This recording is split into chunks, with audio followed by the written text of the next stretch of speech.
วัสดีค่ะชาวโลกวันนี้พี่เฟสพามาดูนี่ครึ่งท่อนอยู่นู่นเดี๋ยวคุณผู้ชมเห็นไหมนะเรือ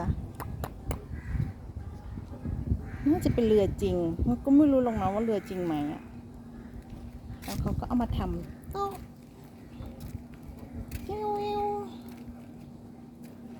แค่เอามาขัดมันเนาะ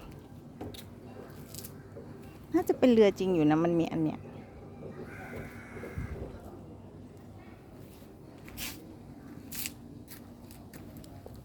แล้วเขาก็เอามาทำใส่เก้าอี้